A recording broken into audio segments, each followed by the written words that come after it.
PowerPoints on the geology of Montana. And the plan for today is a presentation regarding research work that I've done over the years with my students here at the University of Montana Western, as well as with a colleague over at the University of Montana in Missoula, Jim Sears, working on reconstructing the ancestral Missouri River drainage system in southwest Montana. And so we'll go through the background behind its development from the Mesozoic on to today. And the take home with all of it is that the pattern that you see today of the flow path of the Missouri River is a composite of multiple events of uplifting of mountain ranges, mostly as a result of extension in southwest Montana and western Montana generally, resulting in a complex pathway that reflects these multiple stages of uplift and new pathway generation for the flow of the Missouri River.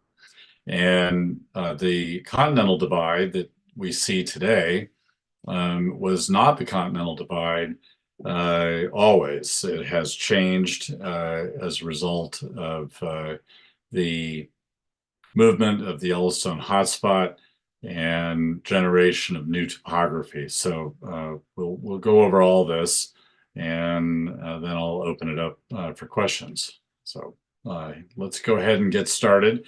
That picture you're looking at on the title slide is in the middle fork of the Black-tailed Deer Creek region of southwest Montana. This is towards the southeast of Dillon, out the Blacktail Road.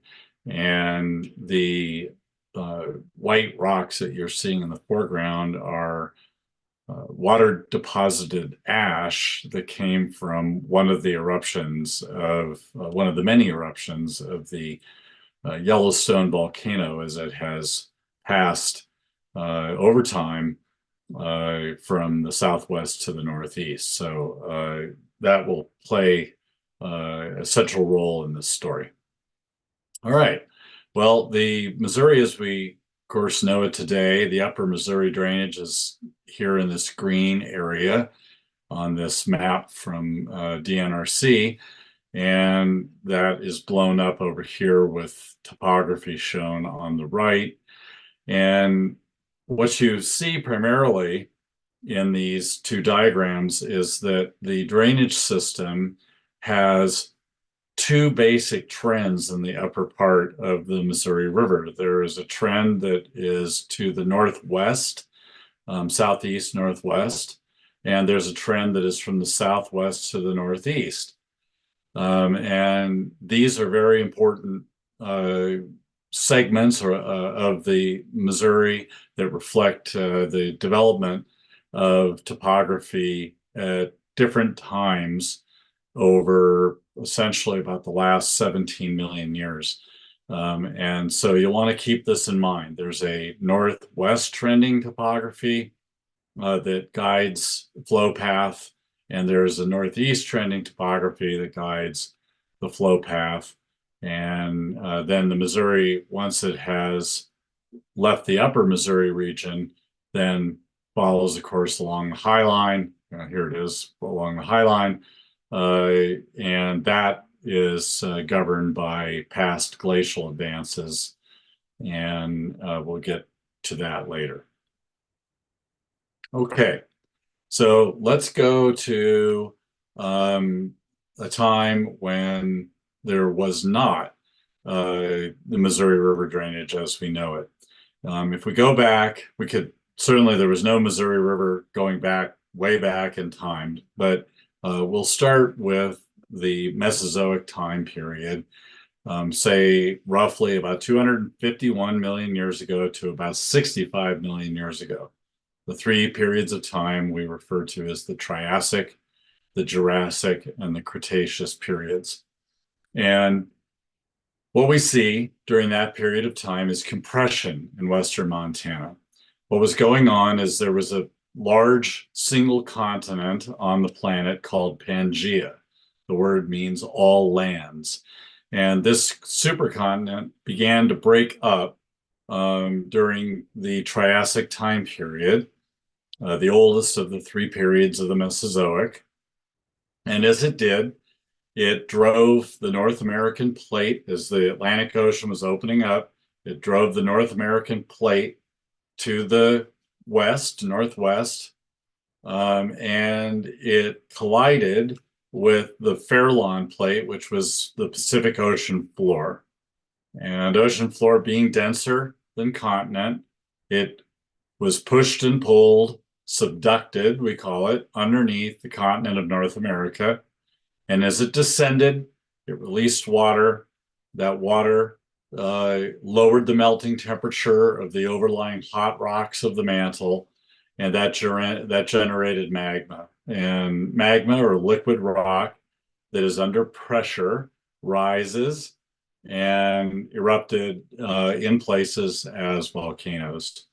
And so in Montana, the primary volcanic center would have been in the Bitterroot of Idaho and westernmost Montana, with offshoots of it to the east, forming smaller intrusions like the Boulder batholith between Butte and Helena, the Pioneer batholith near Dillon, and the Flint Creek and Pintler intrusions, as well as others.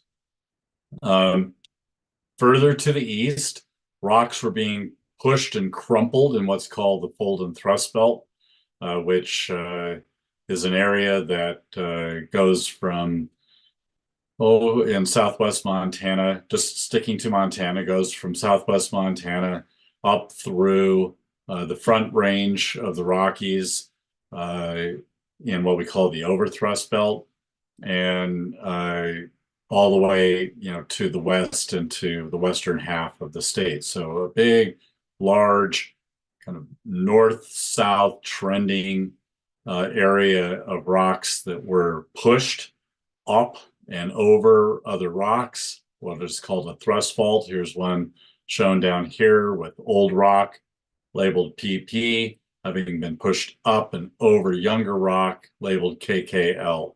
So this older over younger relationship is indication of compression, and rocks were folded as well during this period of time. And then off further to the east was an interior seaway, what we call the Western Interior Seaway. It connected up at its maximum the Arctic Ocean with the Gulf of Mexico. And so the Missouri, as we know it today, was not existing at this time period in any way.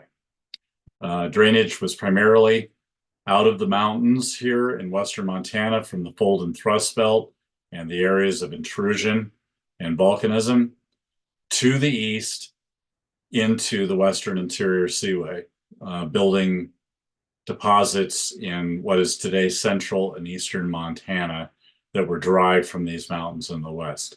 So again, the Missouri as we know it did not exist, and drainage was from west to east coming out of these compressional mountains that formed from this collision of North America with the Farallon plate. Hopefully that makes sense. All right. Starting about 53 to 40 million years ago, during the Cenozoic era, during particularly a period of time we call the Eocene epoch, all those rocks that had been compressed and piled up in the fold and thrust belt, they began to fall apart. And it's a bit like a bulldozer pushing against a pile of dirt, and then the bulldozer backs off of that pile and the pile falls apart. And that is extension. So the crust is at this point now extending, it's pulling apart, it's not being compressed together like it was during the Mesozoic. So this collisional area between the Farallon Plate and North America, it moved further and further and further west because we added crust to the western edge of North America. And every time we added a piece of crust or land, it forced the subduction zone to move back to the west. And as a result, the bulldozer was backing off to the west from the pile, and the pile of rock that was all compressed and folded fell apart and began to extend. Okay, this began the formation of basins and ranges in southwest Montana, including big valleys that we know today, like the Deer Lodge Valley, the Bitterroot Valley, and the Big Hole Valley, and up to the north, the Flathead and Cashenin regions of northwestern Montana, which is not shown on this map. Those basins shown in yellow in this map and high areas or ranges shown in gray were all internally draining. And so a lot of the deposits in these basins and these valleys actually include evaporite minerals of gypsum and halite because they were internally drained and created lakes, and these lakes would evaporate and salts would precipitate out. And so there wasn't any through flowing drainage of the Missouri River at this period of time. So again, no upper Missouri River between 53 and 40 million years ago. All right, by 40 to 23 million years ago, this basin range extension becomes very extensive throughout the western United States. We see all those areas that were compressing during Mesozoic time from the subduction and the compression. It's all falling apart, generating a fairly extensive area. You can see here north of the Snake River Plain in Idaho, extending up all the way into BC, into British Columbia, a zone of extension starting around 40 million years ago. And that was generating then many basins, many ranges, but again, pretty much internally draining. Lakes were formed. You can see a fossil of a metasequoia or redwood here on this slab of lake sediment from south of Dillon in the Grant area. And these valleys then in the basins, shown here in yellow on the map, they were internally draining and they were evaporating. There are salt deposits again in these lake, interbedded with these lake sediments. And there was no Missouri River. So all the way up to 23 million years ago, still no Missouri River. And we have gone from a time of plate tectonic collision to now plate tectonic extension, but still no Missouri River. All right, so the Missouri River shows up starting around 17 million years ago. About 17 million years ago, the big thing that changes is that within this area that is extending, what we refer to as the basin and range of the western United States, is the outbreak of a very large volcanic center that we call the Yellowstone hotspot or the Yellowstone volcano. And the Yellowstone volcano is thought to be a relatively stationary area of volcanic material that is originated deep down into the mantle of the earth and rises up, and the plate moves over it. So it's a bit like moving your hand over a candle. As you move your hand over the candle burns a track through your hand that shows the movement of the plate over the stationary candle. So Yellowstone is a stationary candle that reared its ugly head in what we call the three corners, the boundary between Oregon, Idaho, and Nevada at 17 million years ago. And when it did that, it resulted in very strong development of northeast trending basins and ranges in southwest Montana, and water off of this volcanic bulge, because this material that's coming up is hot, and as it's hot, it causes the overlying crust of the earth to bulge up in response to it. So it creates a very large bulge or welt in the crust of Western North America at 17 million years ago. And there's drainage radially off of it. So you can see here's the Columbia River off of it. Here's the Colorado River kind of going around it. And here's the Missouri River coming off of it. So the outbreak of the Yellowstone hotspot is at least time coincidence with the development of the Missouri River. And it follows valleys that were created by this expansion up of the crust of the earth, because as you expand up the crust, it is brittle and it breaks. And as it breaks, it causes faults. And those faults shown in red here on the graph or on the diagram are the faults that form the boundaries between valleys and ranges. And so the water path followed the valleys, being confined by the adjacent ranges starting 17 million years ago. And again, the pathway in Montana was off the bulge and to the northeast, and it flowed all the way northwards up into Canada, where it went into Hudson's Bay. And we know this because we can find the deposits from the Missouri River in Hudson's Bay from this time period. So we know that it flowed off the Yellowstone hotspot to the northeast, all the way up into Canada and into Hudson's Bay. Okay, there are deposits from this event. They're called the 6 Mile Creek Formation, and they have been the source of study for me and my colleagues and my students for the better part of the last 30 years. And what we've been trying to reconstruct are two pathways that are shown in this diagram of the old ancestral Missouri River before they merged into a single river up here by Townsend, at what is today the present Three Forks, and was 17 million years ago, pretty close to the present formation of a single river drainage, or one primary river drainage. So those two we refer to as the Beaver Head Graben.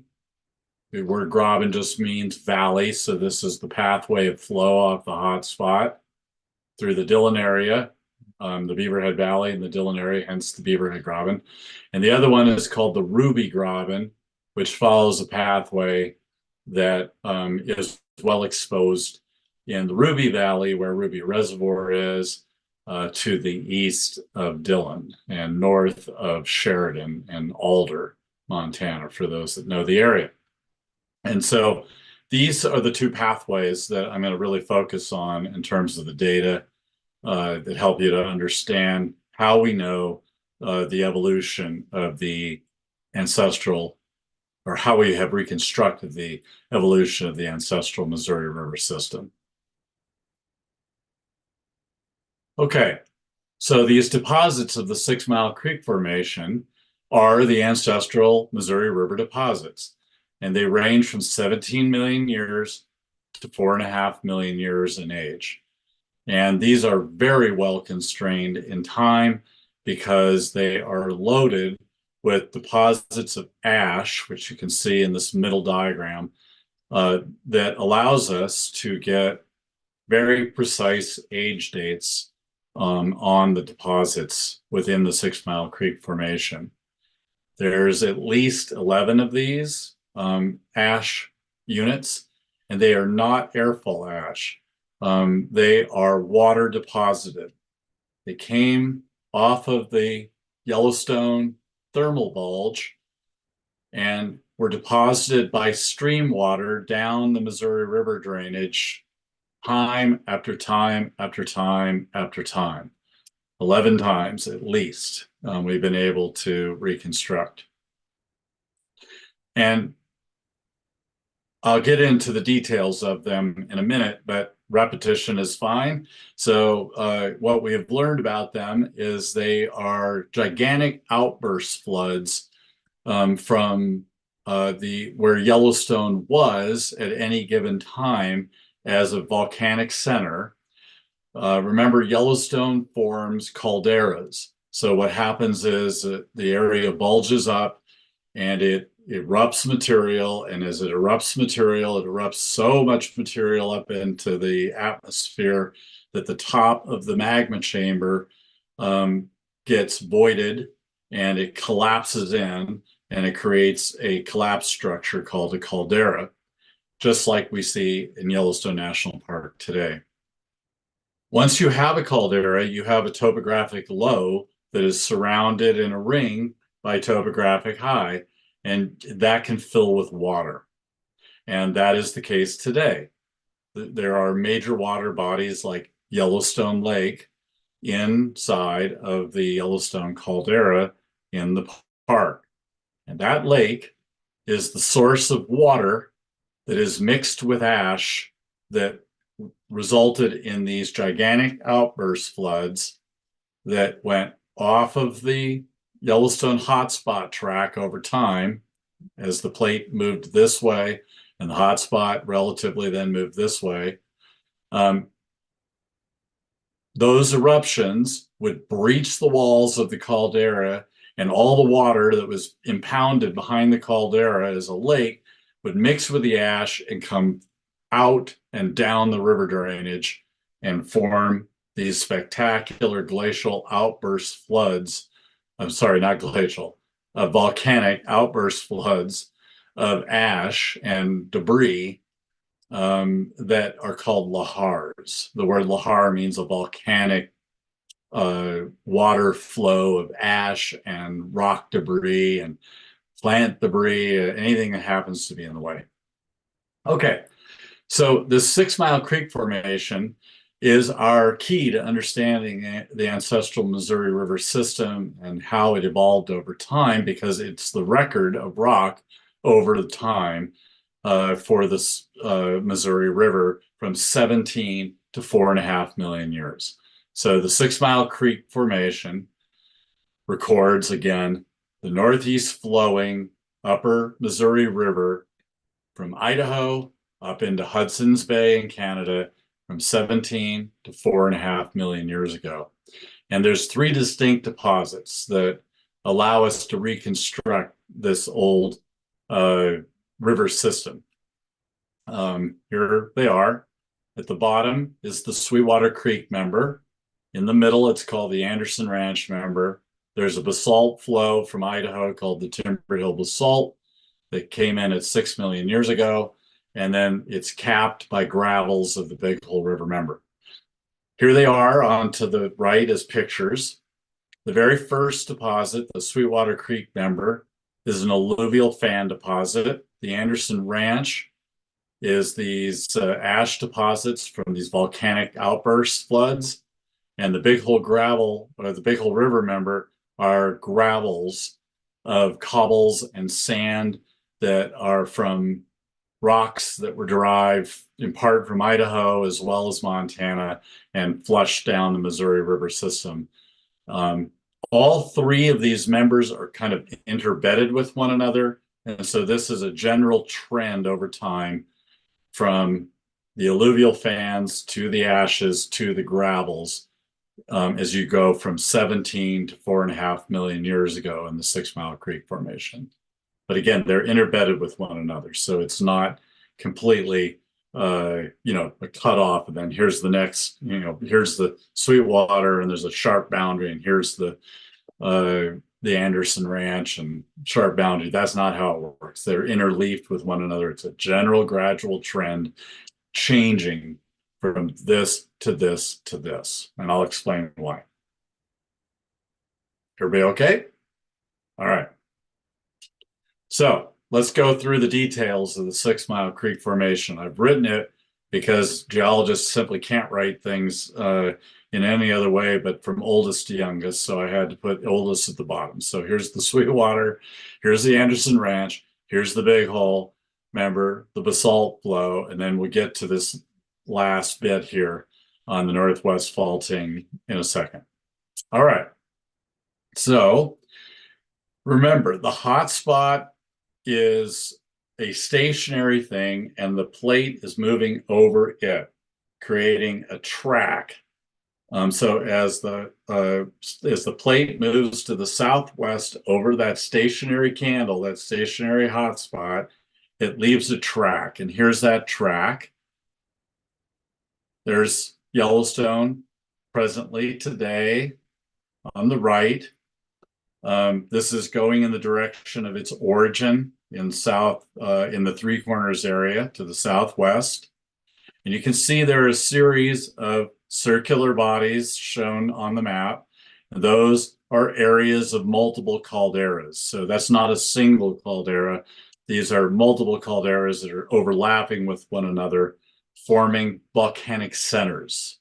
So the Heisey Volcanic Center was where the plate was about 6.5 million to 4.5 million years ago. It was back here over the hotspot. Makes sense? And it has moved to here because the plate's moving to the southwest over the stationary hotspot.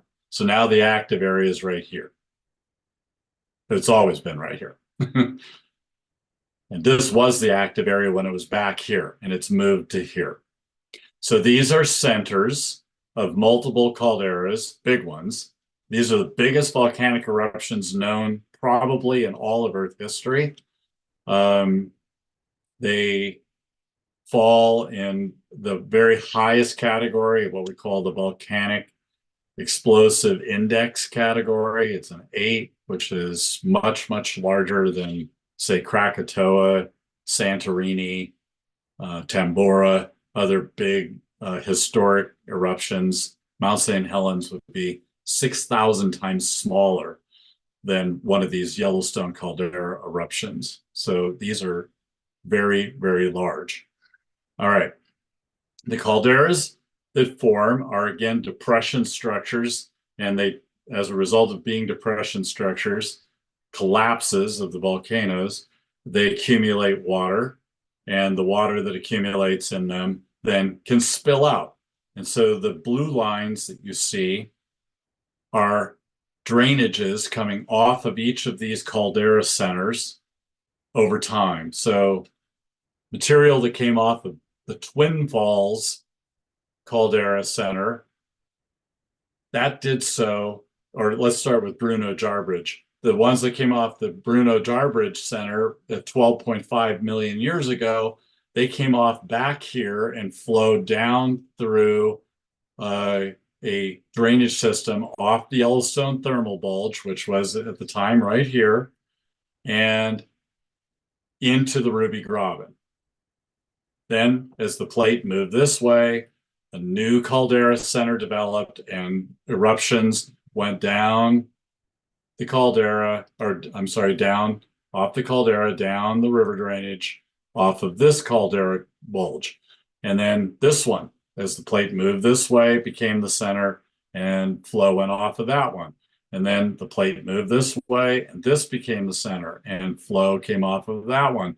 And that basalt flow that I was talking about, the Timber Hill basalt, it came out of this volcanic field. You can see it in red here at 6 million years ago.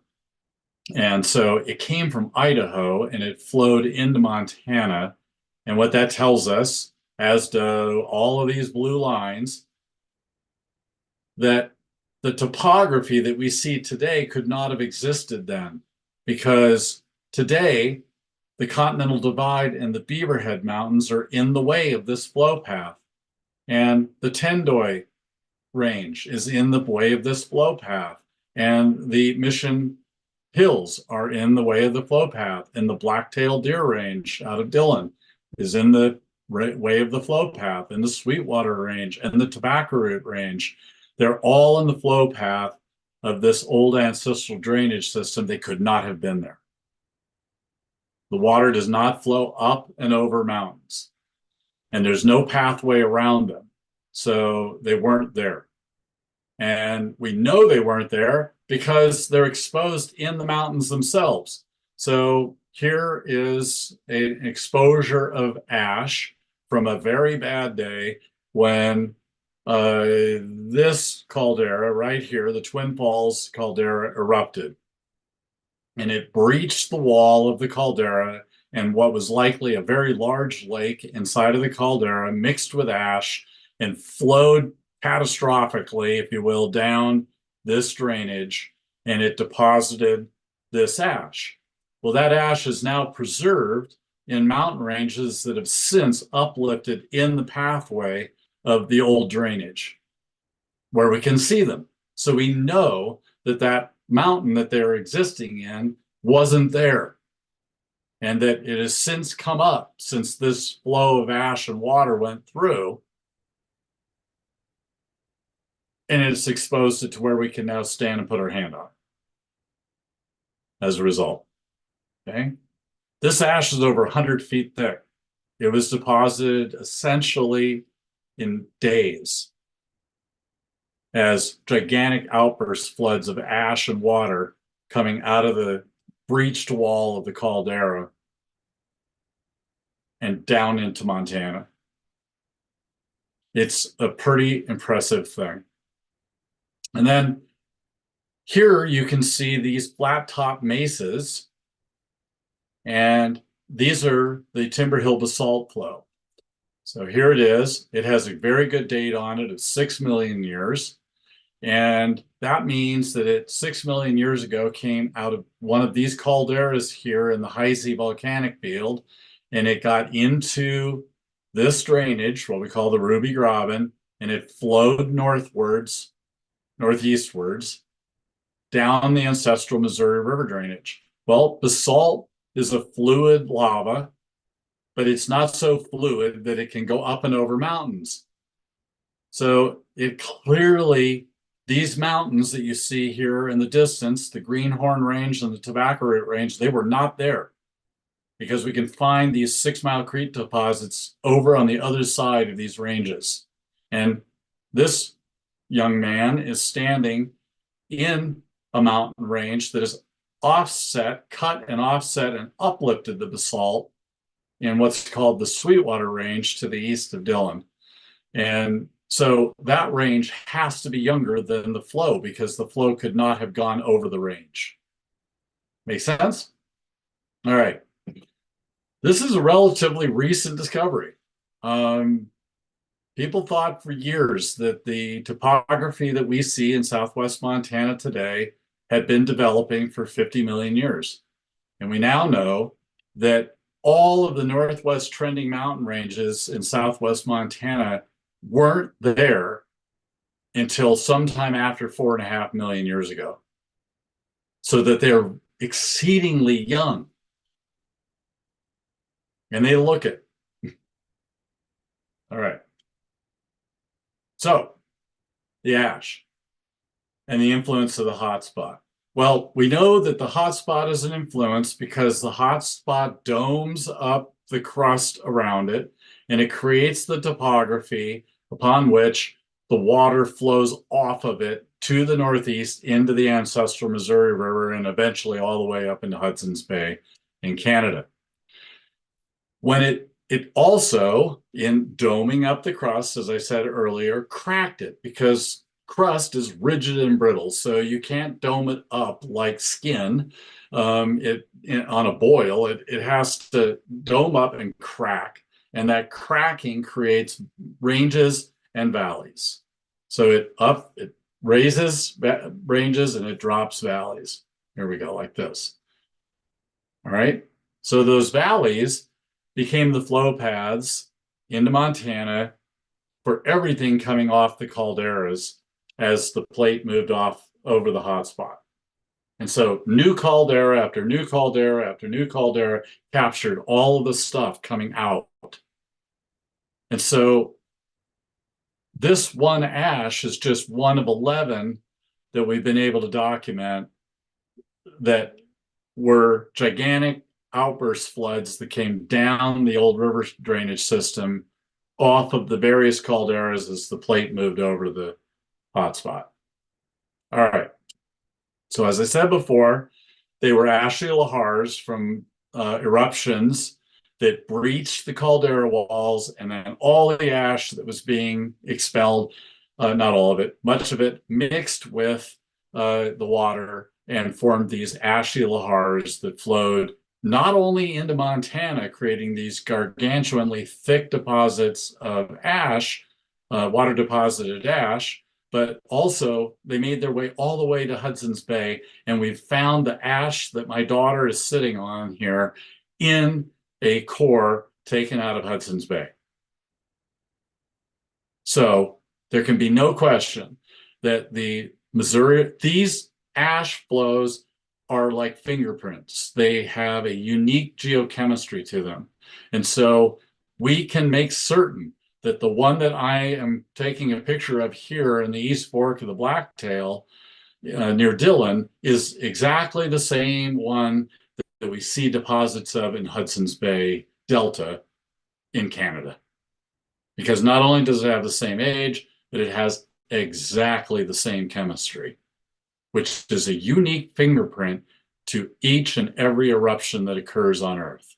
No two eruptions are the same chemically. Make sense? All right. So when we open up these valleys, the first thing that happens is alluvial fans come off of the ranges that are rising up and coming down into the valley. So if I go back to this picture, the alluvial fans are the first things that we see. So we're creating basin and range topography. And as the ranges go up, alluvial fans are coming down off of them into the valley. That's the first thing that we see. Then these ashy lahars come in. That is, again, the Anderson Ranch member. And so a connection has been established here. A connection's been established between the hotspot and the river drainage. And we're getting ash after ash after ash, and they reflect the movement of the plate over the stationary hotspot, forming new caldera, new caldera, new caldera. And again, these are clusters of calderas, so they're more than one eruption in each one of the circles. All right.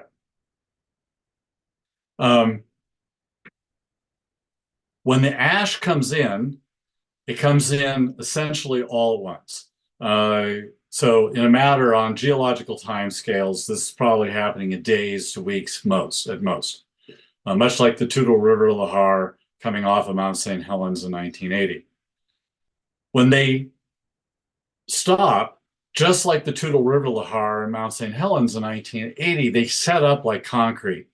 And so the top of them becomes a surface right away that soils can begin to form on.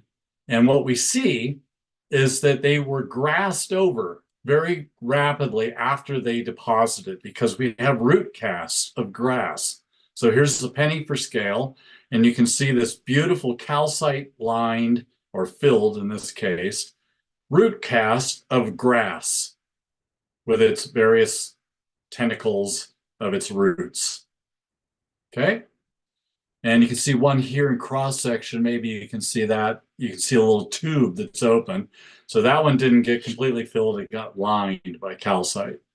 So the tops of each one of these ash flows set up, formed a hard surface, and then got soil development going on them and grasses growing on them. And so every one of the lahars is capped by a grassy soil.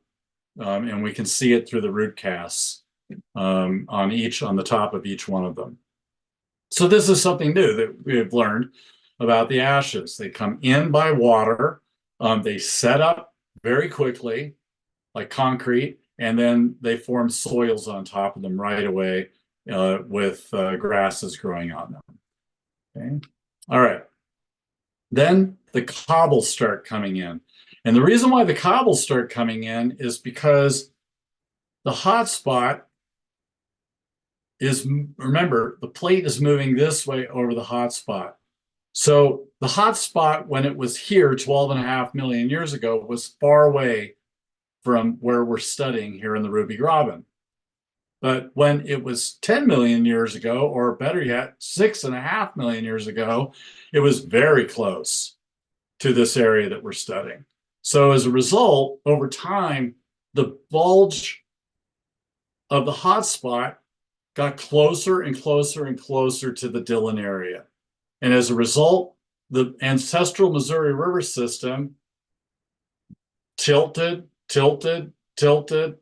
more and more and more as these hotspots got closer and as the hotspot calderas got closer and closer to our area. So by the time they were here, you had maximum tilt of the drainage off of the hotspot into Montana. And what do you get? Gravel. You get coarse gravel. Why? Because coarse gravel is indicative of higher flow velocities in that stream, can move bigger stuff, and higher flow velocities are a function of that greater tilt. Here, I'll tilt that way, tilt, that greater tilt off the hotspot down into Montana. All right? So that there was greater flow velocity of the river water, was able to transport cobbles. Gravel was able to transport gravel. So we see a change in the movement of the plate over the hotspot in the deposits of the 6 Mile. At the bottom, dominated by alluvial fans coming off the sides of the uplifting mountains into the downdropping valley. Then the ashes show up, and those can travel a long ways because they're light and they're water rich, and they're traveling all the way to Hudson's Bay in Canada, so they can go a long way. But gravel and sand can't go so far. So that reflects the hotspot getting closer and closer to this study area in Dillon, increasing the gradient so that now gravel is coming in to our area. And the gravels themselves, we've studied those in detail, and the gravel sizes, the cobble sizes, get bigger, and they get bigger and bigger and bigger and bigger as you go up in the gravel. So by the time you're at the end of deposition, the gravels are big. They're boulders that are moving down through this river. Why? Because the hotspot's so close that it's really creating a steep gradient into Montana off of it. Make sense?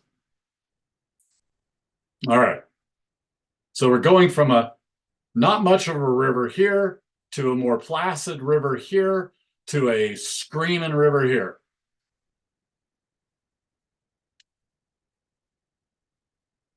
All right. Now, the Northwest Trending Mountains, I said, were not present. And we know this because these flow paths with the Sixmile Creek Formation off the hotspots, off their calderas, off the hotspots calderas, can be reconstructed in every way. We can see that the grain sizes are biggest back here and get smaller going this way in both of these valleys. And we see this record of the hotspot moving closer and closer. Here we go, closer and closer to the Dillon area and increasing the thermal bulging and the flow through this area. So again, none of these mountain ranges that are here today could have been there during this period of 17 to 4.5 million years. So why are they there? All right. So the hotspot by 2 million years ago or so is located where it is today, meaning remember that the plate moving a couple centimeters per year, about the rate at which your fingernail grows, has been moving over the hotspot. It's stationary, started back here. So the McDermott volcanic field 16, 17 million years ago was back here. The plate has moved it to here. The hotspot didn't move, the plate moved to here. So here's the now where it is erupting through the plate at Yellowstone. And notice that that is away from Dillon, where we've been studying. Here's the Beaverhead drainage, here's the Ruby drainage. And we've moved away from it. Well, the bulging around the hotspot, once you have moved away from the hotspot, that bulging area starts to collapse. It can't be held up anymore. And so all this crust back here that is now far away from the bulged crust around Yellowstone is now collapsing and extending. And it's forming basins and ranges along new faults that trend northwest. See them in red? Here's one, here's one, here's one. So we're getting new mountains and new valleys forming, and they're in a northwest trend, and they're a result of that bulge that had existed prior from 17 and a half to 4.5 million years collapsing in Dillon. So we're really making valleys. We already had the topographic high. We're dropping the valleys in the last 4.5 million years. So here's the evidence. Here's the Beaverhead River. I'm standing on what's called Daly Spur, a big rock outcropping off I-15. And I'm looking southwest. And this was the old flow path from Idaho. This is the Tendoy Range, and this is the Beaverhead Range in the back here. That's the Continental Divide. So Tendoys and Beaverheads, they both trend northwest.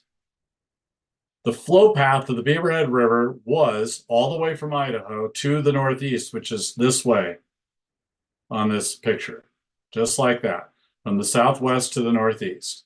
All right, this segment is still flowing that way because the black-tailed deer range, these rocks here and here, have uplifted into the river, and the river got stuck in it and cut a canyon, the Beaverhead Canyon, across that uplifting range. But these ranges, that didn't happen. Instead, the river got caught in a new valley, the Red Rock Valley, and it followed it through here, and then it follows the old path. So here's the new path following the northwest trending mountains and valleys, and whoosh, there's the old path cutting this canyon scar down through the uplifting mountains, starting 4.5 million years ago. So the basin range that we thought was 50 million years old when I was an undergrad or graduate student at Missoula, back when I had hair and God was a child, that's all been blown out of the water. We now know that these mountain ranges that are northwest trending in southwest Montana are no older than 4.5 million years. They were not there from 17 to 4.5 million years ago because we have the traces of the old ancestral Missouri River system that go through them. They're exposed up here in the ranges. So we know that they've flowed through this area. They're preserved. All right. And then back to Timber Hill. Timber Hill really shows this because the basalt flow, that Timber Hill basalt flow I was talking about, it came from Idaho. Here it is up here. Then here it is again down here. All right. It's offset by about 700 feet along a northwest trending fault called the Sweetwater Fault. So what's happening is this block is going up and this block is dropping down because the crust is being extended. It's being pulled apart. It's creating ranges and basins. And so this range has preserved within it the old ancestral Missouri River deposits. Here they are, 6 Mile Creek Formation, big slug of ashes and gravels and so on, capped by the basalt flow. Same down here in this downdrop block. So the active faults are northwest trending, and they're young. Here's another place where you can see this, Bear Trap Canyon. So here's the Madison River, and the Madison River comes up to here past Ennis Lake, which of course came by human hand, and it goes across a northwest trending fault called the Spanish Peaks Fault, which was once a big thrust fault, but is today an active normal fault that trends northwest. What I mean by normal fault is it's extending. So the crust is being pulled this way, and the crust is being pulled this way. And as a result, it is uplifting and creating a blockage to the pathway of the Madison River, and it has cut a canyon across it. And so here's the upper end of it. There's the lower end of it as it cut across this uplifting block in the last 4.5 million years. And it's exposed these beautiful contorted old metamorphic rocks in the process. So everything you see in here has come up in the last 4.5 million years. That's not what we thought not many years ago. All right, to summarize it, from 17 to 4.5 million years ago, we had northeast trending drainages, and they were associated with the outbreak of the Yellowstone hotspot. And the drainages are shown in white. So here's the ancestral Missouri River, the Beaver Head, going across mountain range after mountain range after mountain range after mountain range after mountain range. And here's the ancestral Missouri River, the Ruby Graben one, again, going over mountain range, mountain range, mountain range, mountain range, mountain range, and so on. All right. So the modern topography was developed 4.5 million years ago, or started to develop, as northwest trending drainages developed, as the Yellowstone hotspot migrated to where it presently is, and all the ground that had been buoyed up by that heat started to collapse, creating a new set of basins and ranges that trend northwest. So here is here's the Continental Divide and the Beaverhead Range. Here's the Big Sheep Creek Basin. Here's the Tendoys. Here's the Red Rock Valley or Basin. Here's the Mission Hills. Here's the Sage Creek Basin. Here's the Blacktail. Here's the Blacktail Creek drainage or basin. So notice that water was diverted from this path into this path, and then back to this path into the Missouri. So the modern drainage doesn't do this. The modern drainage does this. It goes and follows this, and then it goes along the old pathway through here. Same with the Blacktail Deer Creek. Follows this path, and then boom, into the old path. Sweetwater Creek flows this way, and then boom, into the old path. So the drainage of the upper Missouri is a composite of these two periods of extension, one from 17 to 4.5, and the other one from 4.5 to the present, and it's still active. Okay, from about 5.5 to 2.5 million years ago, we had a dry climate, and a lot of the valleys that had formed, these new valleys, started filling up with sediment, and they formed big flat surfaces that we see throughout southwest Montana that are called pediments, as the ranges eroded and the valleys filled up. Those pediments got dissected when glaciation occurred during the Pleistocene, which is 2.5 million to about 11,000 years ago. And it created the modern topography you see today with the drainages here, okay, not up here on these flat surfaces. So that used to be the old valley floor surface, and the modern topography developed because of glaciation in a time of greater moisture. All right. The Missouri was affected greatly by this glaciation because ice came down out of Canada. And remember, the Missouri used to flow into Canada and into Hudson's Bay. Well, they couldn't do that any longer. As the ice came down, it flowed through this new pathway of west and east drainages into the Missouri system, and then it backed up against the ice and it created lakes. Glacial Lake Great Falls, Glacial Lake Mussel Shell, Glacial Lake Jordan, etc. And it followed between the lakes the pathway around the ice. And so the modern Missouri River drainage system up on the High Line, which is not the goal of the talk, follows the outline roughly of the ice lobe, the southern end of the ice lobe that came out of Canada. So what it did in a nutshell is it stopped the flow of the upper Missouri River into Canada and instead diverted it to the south and to the east, where it then joins the Mississippi River off to the east. All right.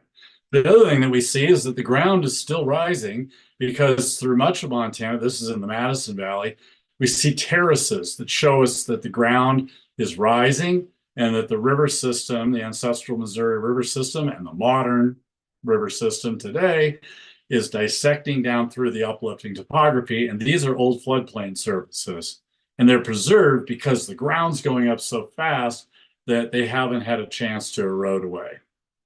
Now, some of that erosion probably occurred because every time the ice would advance, sea level would drop, and that sea level drop would result in river downcutting because the new base that the rivers are trying to reach has dropped. The ocean is the base, so when the ocean drops, the rivers have to dissect down in. But some of this is also due to uplift. So this extension, uplift, and carving of the rivers that developed 4.5 million years ago, the system we see 4.5 million years ago, that one,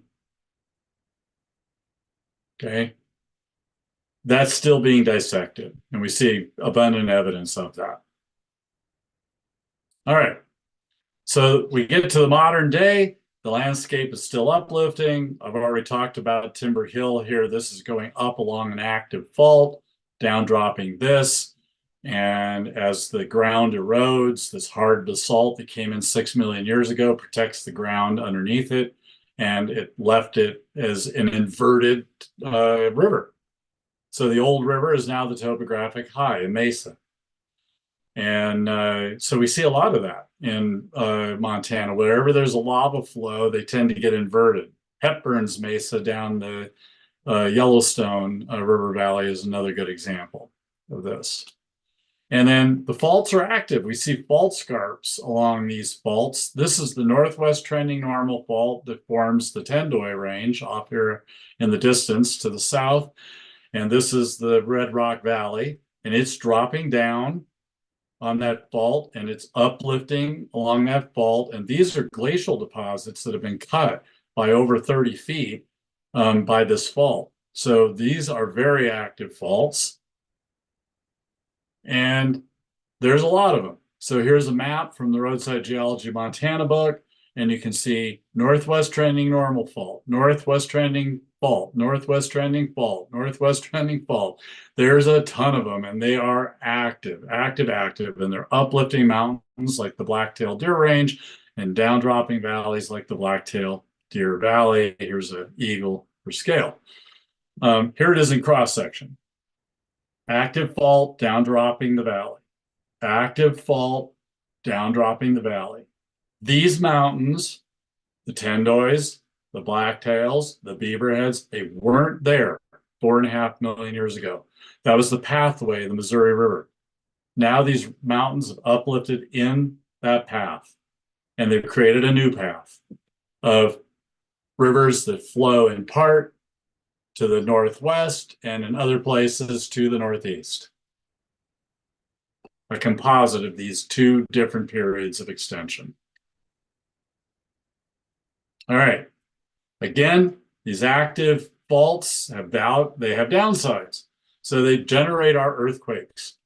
All, for the most part, not all, but most of our active earthquakes in Montana are on the active northwest trending normal faults. So here's one that ruptured in the Dillon area in 2005. We didn't even know it was there. We suspected it was there, but we didn't know. Once we plotted up the data, Mike Stickney at the Bureau of Mines did this. He plotted this up and he was able to show the plane of the fault. And the plane of the fault is northwest trending. So it's one of these active faults from the collapse of the thermal bulge as Yellowstone passed by Dillon and went to where it is today at Yellowstone Park. So the Pioneer Mountains are relatively young. Some of them have come up in the last 17 to 4.5 million years, but at least some of the Pioneer Mountains have come up only in the last 4.5 million years. And this is likely true of McCarty Mountain, and this is likely true of the Tobacco Roots and other mountain ranges in southwest Montana. They're complex composites of uplift during these two periods of extension. And some are absolutely unequivocally just the most recent period of extension, 4.5 million years to the present, and still active, just like this guy, generating a 5.5 magnitude earthquake that did some damage in Dillon. There's benefits. These active faults provide conduits for hot water that is in the subsurface, which doesn't come from Yellowstone. It comes from the thinning of the crust of the earth, which raises the heat flow. The geothermal gradient is raised by the thin crust. And so it's closer to the surface. If it's got a conduit for heated water to get up to the surface, it'll do so and create a hot springs. So here's hot water at Jackson Hot Springs coming out of a fault that is one of these young 4.5 million year old faults. Why do the young faults have the hot springs? Because they've most recently moved. And when you move a fault, it breaks up the rock, and the broken rock is a better porous and permeable conduit for water flow to the surface. So there's an active fault over here at Elkhorn Hot Springs, west of Dillon as well. And that has to be a 4.5 million year and active, presently active extensional fault. All of the hot springs are on them for the most part. Not every one of them, but most of them. All right, I've made it and I'm on time. So with that, I will close and open it up to questions. Excellent. Thank you so much, Rob. You're welcome. We do have a couple of questions. Sure. One was, and I do see Mary's hand has been raised for a while, so I'm not sure if that means she has a question or not. You can either write it in, or I can unmute you. Looks like Roberta does too, but I'll go ahead and ask. So Sarah had asked, what studies were you doing that began to lead you to these new findings? And I believe it was when you were talking about modern landscapes. Yeah. So the geology area is kind of ground zero for geology field camps. And if I can get to it, I went too fast. There we go. And one of my favorite projects, I started teaching geology field camps here in, I did a master's for Missoula in 1985, finished in 87, and I taught field camp with a fellow by the name of Bob Weidman, who has long since passed, but was a faculty member at U of M. And I was a teaching assistant. And then when I went to Washington for my PhD, I continued to come out to the Dillon area and teach and assist in teaching their field camps. And one of the places that we went to was this place, Timber Hill, where this basalt flow had been offset by a fault. Well, we all knew about this and we all mapped this and we all knew there was this basalt flow that was offset by this fault, but nobody had really pieced together the importance of this. That this basalt could be traced all the way back to Idaho, and here it was in Montana, and it's offset by faults and exposed in mountain ranges. Well, that meant that that mountain range wasn't there 6 million years ago. That was an epiphany, and it wasn't mine. It was Jim Sears's epiphany. And Jim wrote an early article in Geology magazine, maybe 89, I think. And he made this proposal along with Bill Fritz, who I co-authored the roadside of Yellowstone with, uh, and and also a field camp instructor in the Dillon area during the summers with Georgia State. And so those guys proposed this idea. And when I showed up at Western in 93 as a faculty member, Jim kind of turned the whole project over to me and said, why don't you live here? Why don't you know, go after this and test this idea? So I got students out in the field and I put my students on this project and we worked on it for the last 30 years and kind of hit every angle we could possibly think of. These are all undergraduate students at Western using our block system where they take one class at a time and work in the field. And Jim and I wrote a summary paper just a couple of years ago that was published in the centennial volume of the Montana Bureau of Mines and Geology on this. So we're not at a closure point, but we were at a point of being able to kind of tell the big picture. So the PowerPoint is the offshoot of that paper, telling the big picture. So hopefully that answers the question. Very good. I'm going to go ahead and hit Mary here since she's been waiting for a long time, and then I'll get back to there's some more questions in the Yes, chat. no problem. Mary, I'm going to allow you to talk. If you want to unmute yourself.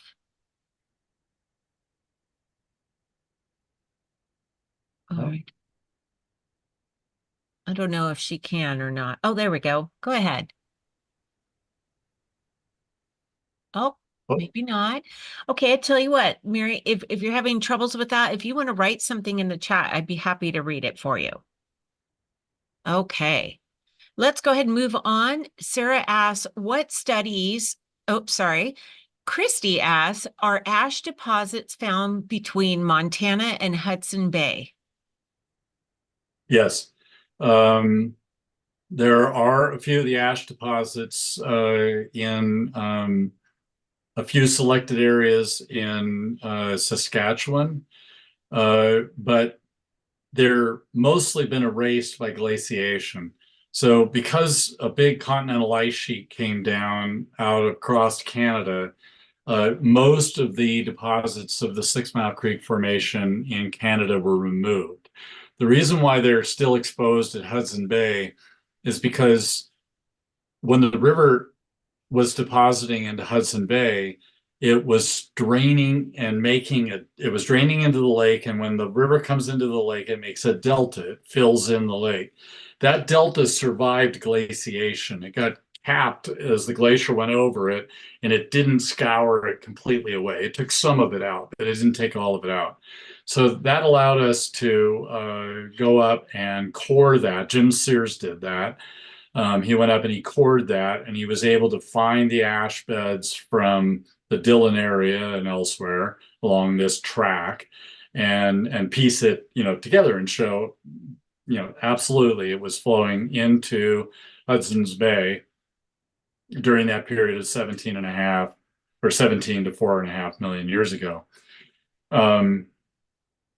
In Montana, the furthest north spot where we have a good section of these ashes exposed is near Craig on the way to Great Falls. Once you're out to the northeast of Craig, again, you have the problem of glaciation taking away the record. And so we've got a good record from the Continental Divide, Montana, to Craig in Montana. Very good. Mm-hmm. All right. Robert asks, is the North American plate still moving over the Yellowstone hotspot? Is the rate of movement stable? Yes. Yes and yes. So it still moves over the plate at a rate of about 2 centimeters, or over the hotspot at a rate of about 2 centimeters per year. It's moving to the northeast, but an interesting feature just on this map, fortunately, is here. So it's moving, the hotspot is not moving, but the plate moving this way, the hotspot's moving relatively this way. It's hit a major change. The crust of the Earth, from where it is today, this direction, has been thinned by this long period of extension during the Cenozoic, the last 50 or so million years. That crust has not been thinned in this direction. So we're transitioning from a thin crust here to a really thick crust going further to the northeast towards Billings. And some people have suggested that might kill the hotspot. It might be like a blanket over it. I guess my hand works pretty well, right? Because my fingers are thin crust, and then the palm of my hand is thick crust. And it's harder to get through my palm of my hand than it is through my fingers. And so it might kill it, but that's on a time scale into the future that none of us are going to see. So that's all speculation. Very good. Sherry asks, do these findings also support a north flowing Colorado River as Ah, suggested by Jim Sears? uh, Jim's north flowing Colorado River is older than this. And it's I have some disagreements with Jim on that. It's an interesting idea. I think there's evidence to support it, but I think that like a lot of work that Jim does, he puts ideas out that are not fully fleshed out so that people get interested in them and want to do work on them. Guys like me that come in and start testing ideas and testing what he's throwing out there as ideas. So it's my personal belief or feeling that we've got a long ways to go yet still on that study. But Jim's idea has merit, and it is an older river system than the one I'm talking about. Does that help? Yes, indeed. I think that's about all we have here in the questions. I'll give you another minute to maybe throw in another thought. Um, yeah, I hope that people really take out of all of these sessions that the Earth has a history, and that history is readable and it can be explained in ways that are simple enough to at least begin to try to start understanding it. Um, the effort, to piece it together is a gargantuan one that takes decades of work by many people. But once you start understanding how things work, um, they can, through that understanding, be explained simply. In fact, if they are good ideas, they should be able to be explained simply. Ones that can't be explained well are probably not good. So my last thought really just is that I hope that people, are interested in the history of the place they live, this ancient history, because it informs the modern. So I'm talking about millions of years of geological history here, yet it affects the topography and the water flow, and hence the vegetation and the animals that occur in the upper Missouri River system. And it's a function of at least 17.5 million years of geological change. And so the geology is not just a box of rocks. Geology is landscape evolution over time. We can reconstruct it, and it's pertinent to today. It's extremely pertinent, and I would argue necessary to understand for humanity to live on this planet today. And so it's my hope to just increase interest amongst the layperson in understanding that the Earth has a history and it can be read, and you don't have to be an expert to understand it. Very good. Well, during that time, we had a couple more questions roll in. You want to Okay. take another moment? I did see Kathleen raised her hand, so I'm going to go ahead and unmute her, and then I'll get to a couple more questions here in the chat. Okay. All right, Kathleen, you can go ahead and unmute. Thank you. The reason I'm not typing is I'm on a tablet. I don't have a laptop in front of me. I So understand. my question concerns, I've watched all three of these. I'm very interested. But last time you mentioned, and this is totally off the topic of the Upper Missouri River or any of, but you mentioned that you were contemplating retiring and going to Greece. And I was following up on a vague thought that you threw out at the time about perhaps doing a course on the geology of Greece. Is that Mhm. crisscrossing your mind anymore? Yeah. Thank you for that question. I actually just got back on Thursday of last week. And so I took 15 young, eager minds to Greece, and we traveled from Materi in the north, where the pinnacles of rock have the monasteries on top of them, and the kind of the northern peninsular Greece, down to Delphi, into the Sea of Corinth, which is an active extensional area, to Athens, and onto the ship and down to Santorini, which is an active volcano that erupted 1600 years ago, generating a tsunami wave that swept over the island of Crete and is probably the origin of the legend of the lost city of Atlantis. Oh, Yeah. So, yeah, I'm ready to roll. I have a PowerPoint on the geology of Greece that I can do, and I'm happy to do so. thank you. You're welcome. Excellent. So, first of all, you got like several thank yous for your fascinating presentation. I wanted to make sure you saw that. And Thank then you. Eugene asked, Lee asked, what was the origin of volcanic ash just east of Deer Lodge? Um, East of Deer Lodge. Okay. Ah, okay. Those are Eocene and aged ashes that are part of the Lowland Creek volcanics. So they're much older. They don't have anything to do with this. The Yellowstone ashes are very distinct, and they range from, I think the oldest ash we've got is about 15 million years to the youngest one at 4.5. So, and there's about 11 in between. So, yes, those ashes I believe you're referring to out of the Deer Lodge area are, you see them going into Butte, and those are the Lowland Creek volcanics. So those are about 50 million years old. And they're from kind of the last gasps of the subducting slab underneath North America 50 million years ago.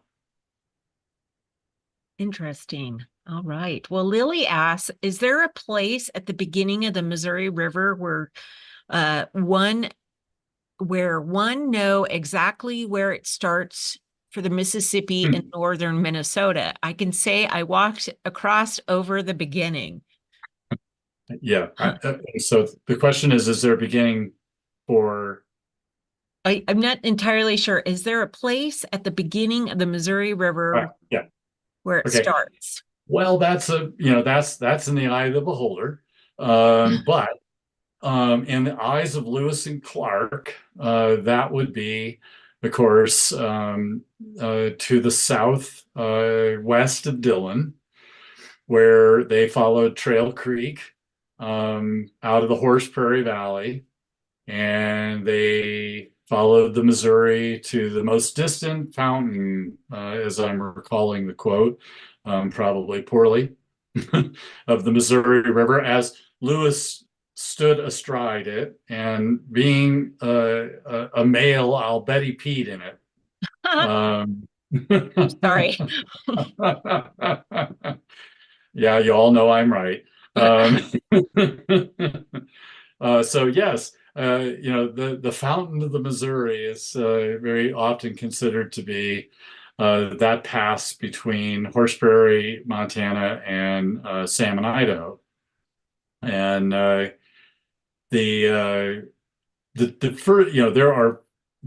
are places that are further away, if you will, from the mouth of the Missouri River.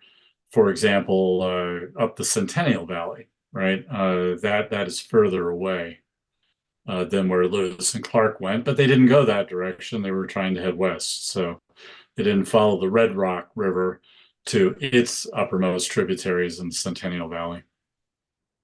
Okay, and I think And the of last. course, the Madison emanates from Yellowstone National Park. Love that.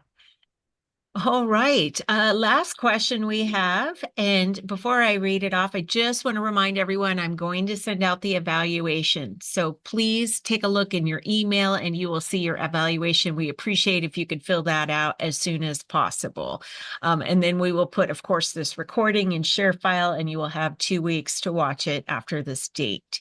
So the last question we have is from Peggy, and she asked, would you consider doing a field session for Molly students? Yeah, I don't know, what Molly does or doesn't do, and how that might be done, but certainly would be a possibility of doing such a thing. I'm got sabbatical coming this year, and one of the things on my list will be to try to develop public outreach programming as much as I can possibly do once I decide to finally stop teaching 18 to 22-year-olds at Western. And so doing field seminars for the lay public is definitely something that is of interest to me. Well, we would love to see those proposals. So you get those in, Rob, and we'll take a look at Okay. them. All right. All right. Again, we thank you so much for all of your knowledge and for you teaching for us. And we will see you again next time. Thank you. Sounds great. Best to everyone. Thank you. Bye.